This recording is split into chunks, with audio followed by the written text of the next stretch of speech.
আসসালামু আলাইকুম প্রিয় ভর্তি যোদ্ধারা, তোমাদের সামনে এখন গুচ্ছ ভর্তি পরীক্ষাটা বাকি আছে। এই ভর্তি পরীক্ষাটা হচ্ছে তোমাদের এপ্রিলের 10 তারিখে অনুষ্ঠিত হবে। তো তোমার হাতে মোটামুটি 29 দিন বা 30 দিনের মতো টাইম আছে। ঠিক আছে, 29 থেকে 30 দিনের মতো তোমার টাইম আছে, আমি জাস্ট ধরে নিলাম। তো ভাইয়া, তুমি কি এইটা জানো যে শেষ ভালো যার সব ভালো তার?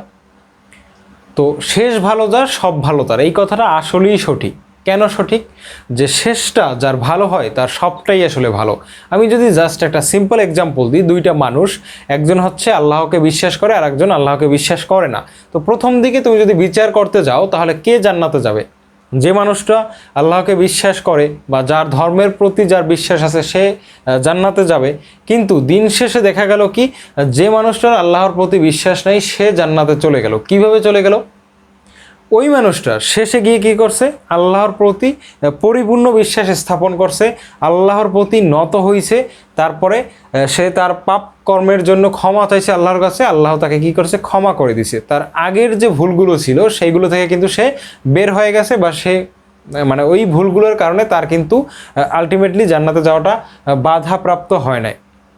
আর যে মানুষটা ইমানদার ছিল বা আল্লাহর উপর বিশ্বাস রাখতো, সে কি করছে? আস্তে আস্তে কি হয়েছে? সে ইসলাম থেকে বা ইমান থেকে দূরে সরে গেছে। তো এইভাবে সরে যাওয়ার কারণে তার কিন্তু আসলে শেষটা ভালো হলো না। পক্ষান্তরে যেই ব্যক্তিটা প্রথম দিকে ইসলাম বিশ্বাস করতো না বা মানে ধর্মের বিশ্বাস ছিল না, সে কি করছিল? সে কিন্তু আসলে প্রথম দিকে খারাপ কাজ করছিল, কিন্তু লাস্টে আল্লাহর প্রতি নত হয়ে তার কাছে ক্ষমা প্রার্থনা করে সে মাপ পেয়ে গেল, কিন্তু অন্য ব্যক্তিটা কিন্তু তা পেল না। অর্থাৎ এই যে গল্পটা আমি বললাম, এই গল্পের মাধ্যমে তুমি হয়তো অনুধাবন করতে পারতেছো যে শেষের সময়টা, সেটা তুমি যাই বলো না কেন, তোমার পরীক্ষার ক্ষেত্রে বলো বা তোমার জীবনের ক্ষেত্রে বলো বা যে কোনো ক্ষেত্রে বলো, শেষের সময়টা কিন্তু আসলে সবচেয়ে বেশি ইম্পর্টেন্ট। তুমি সারা জীবন বা তুমি সারা বছর খুব ভালো পড়ছো, লাস্টে গিয়ে যদি তুমি পড়ালেখা না করো, তাহলে বিশ্বাস করো ভাই, তোমার শেষটা ভালো হবে না। আর শেষ ভালো না হওয়া মানে কি? তোমার এন্ডিংটা কিন্তু একদমই ভালো হবে না, অর্থাৎ তুমি আসলে কিছু অ্যাচিভ করতে পারবা না। কিন্তু যেই ব্যক্তিটা প্রথমে যা হারাইছে তো হারাইছে, যা তার যাওয়ার তো গেছে, কিন্তু সে কি করছে? শেষ সময়ে ভালো কাজ করছে, মানে সর্বোচ্চ ইফোর্টটা দিছে, যার মাধ্যমে সে কিন্তু গেইনার হয়েছে, সে কিন্তু অ্যাচিভটা করতে পারছে সে আসলে যেটা আসলে আলটিমেটলি চাইতো।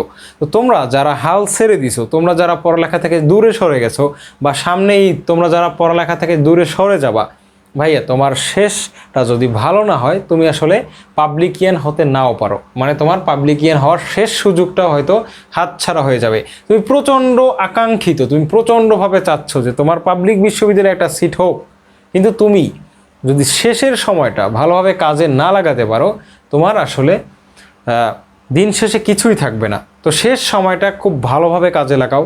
এই শেষ সময়টা তুমি ভালোভাবে কাজে লাগাতে পারলেই তুমি উইনার, তুমি গেইনার, তুমি অ্যাচিভ করতে পারবা তুমি যেটা চাও। ভাইয়া, প্রথম থেকে অনেক কিছু তোমরা হারাইছো। বিগত যতগুলো ভর্তি পরীক্ষা হয়েছে বিশ্ববিদ্যালয়ে, তুমি একটাতেও চান্স পাও নাই। এর মানে কি এই যে তুমি গুচ্ছতেও চান্স পাবা না? অবশ্যই ভাই চান্স পাবা, কারণ বিগত যত ইউনিভার্সিটিতে তুমি পরীক্ষা দিছো, সবগুলোর সিট একত্রিত করলেও গুচ্ছ সিটের সংখ্যার সমান হবে না। তাহলে কেন তুমি হাল ছেড়ে দিচ্ছ? তুমি অবশ্যই এখন থেকে পড়ালেখা করবা, তোমার অবশ্যই উচিত হবে এখন থেকে নতুন করে আবার স্বপ্ন দেখা। তো ভাইয়েরা, শেষ সময় যাদের মানসিক সাপোর্ট প্রয়োজন, যারা আসলে বুঝতে পারতেছো না তোমাদের এই মুহূর্তে কি করা উচিত বা কোন সাবজেক্ট কিভাবে গুরুত্ব দিয়ে পড়া উচিত, কোন চ্যাপ্টারগুলো স্কিপ করা উচিত, তারা কিন্তু চাইলে আমাদের গুচ্ছের মেন্টরশিপ প্রোগ্রামে ভর্তি হয়ে যেতে পারো। কমেন্ট বক্সে এবং ডেসক্রিপশন বক্সে আমি ডিটেলস দিয়ে দিব। ঠিক আছে ভাইয়া? তো তোমরা হাল ছেড়ে দিও না প্লিজ। আর কয়টা দিন পরও ইনশাল্লাহ তোমার মুখে হাসি ফুটবে। সামনের বছরে ঈদটা তুমি খুব শান্তিতে কাটাতে পারবে, এবছরেরটা তুমি স্যাক্রিফাইস করে দাও।